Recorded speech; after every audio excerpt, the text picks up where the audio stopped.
Good morning, selamat pagi. Mr. Chan Seng Fat, Group Chief Executive Officer of the Star Media Group.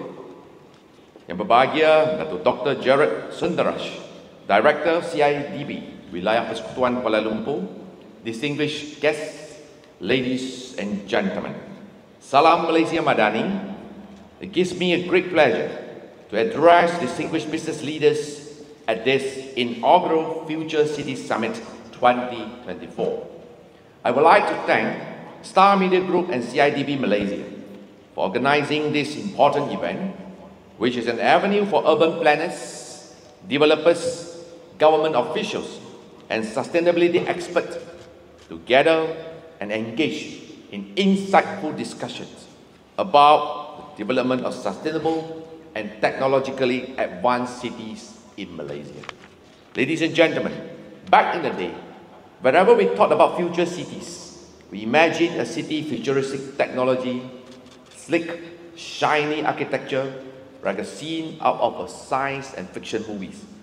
In actual fact, the concept of future cities is not new. It is not all about flashy gadgets and high-tech solutions using AI, deep learning, Internet of Things, or even robotics. The true power of future cities lies in their ability to transform the economics of urban living, which is a complex interplay of technology, policy, and innovation.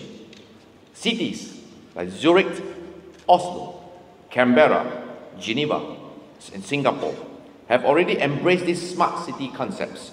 In Malaysia, it is also something that we have been working on over the last 2 years. In fact, this year, Kuala Lumpur has climbed 16 spots in the World Smart City Index this year to become the world's 73rd smartest city from the 89 spots last year.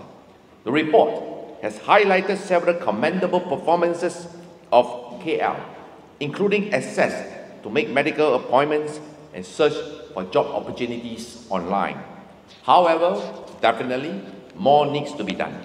Traffic congestions and affordable housing remain among the most concerning issues in Kuala Lumpur. Let's first take a look at the technological aspects. Investing in future cities technologies is not merely a technology upgrade, but a strategic move to address pressing urban challenges and pave the way towards sustainable economic development. In Malaysia, we already have future cities pilot projects in Kuala Lumpur, Johor Bahru, Kolim, Kota Kinabalu, Putrajaya, Cyberjaya, Malacca, and Penang. One good example of future cities technology is smart traffic management system that use real-time data to adjust traffic signals, thereby reducing congestions and travel times. Some of the smart traffic lights may also come with an emergency button, allowing the public or road users to make a distress call in case of emergency. Another example is automated waste management system that use sensors to monitor trash levels and optimize collection routes to reduce fuel consumption and labor costs, filling up resources which can be used elsewhere. While smart technology may improve traffic flow or energy efficiency, it is also about fostering an inclusive economy, an economy that benefits everyone and puts humanity above all. From an economic perspective, a livable city will attract residents and investors, bringing in new revenue streams.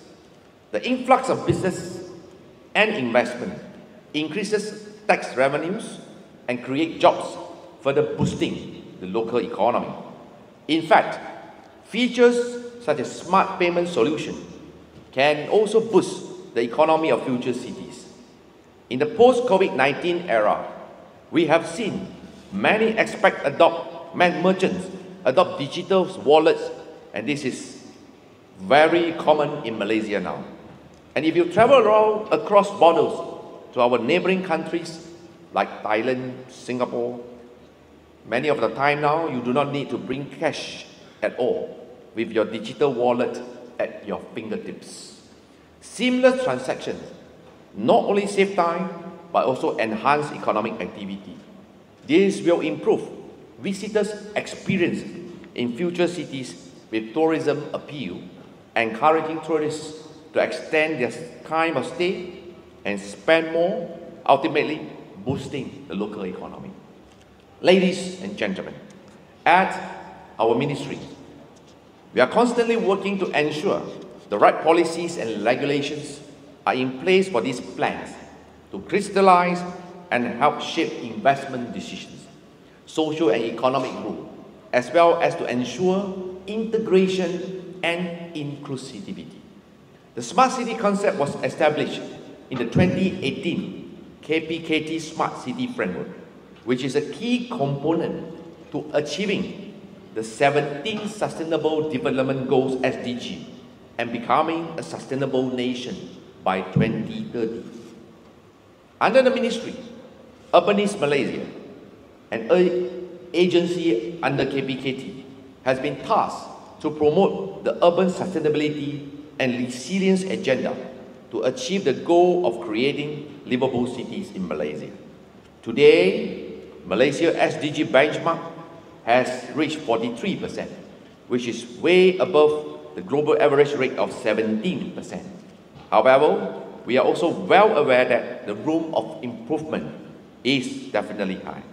It is also worth mentioning that we have signed a memorandum of understanding with China to explore potential cooperation in smart housing and urban redevelopment, joining hands to address critical issues such as global climate change. In Putrajaya, we are establishing strategic twin cities cooperation with Shanghai to adopt their smart city management and prepare our country for the future. We are also implementing the new urban agenda to help local governments achieve SDGs. I am proud to share that Malaysia is now running for the UN Habitats Assembly presidency for year 2026 to 2029 term.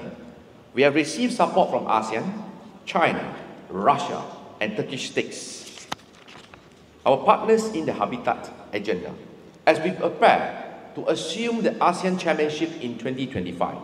It is vital for all Malaysians to unite in driving forward sustainable initiative and setting a powerful example for the region. To demonstrate our commitment to establish smart cities aligned with sustainable development goals, I'm pleased to announce that the government has allocated 15.1 million in the recent budget 2025 for smart city development, which is a 24-time increase compared to the previous budget. We invite all stakeholders gathered here today to share their insights and ideas on how we can elevate the initiative to new heights. And of course, we will welcome the Star Media Group to compile all the outcome or the findings of this conference and give a copy to the ministries for us to study, and if we find it appropriate, to implement it in future. So ladies and gentlemen, before I conclude, I would like to congratulate the Star Media Group and CIDB Malaysia for consistently pushing boundaries in sustainable development by working tirelessly to bridge the gap between industry experts, academics, practitioners, scientists, and of course the government. I very much hope that this summit will lead to new insights, discussions, and connections that will impact significantly and positively. With this, I conclude my speech and hope that you have a successful conference. Thank you very much. Terima kasih.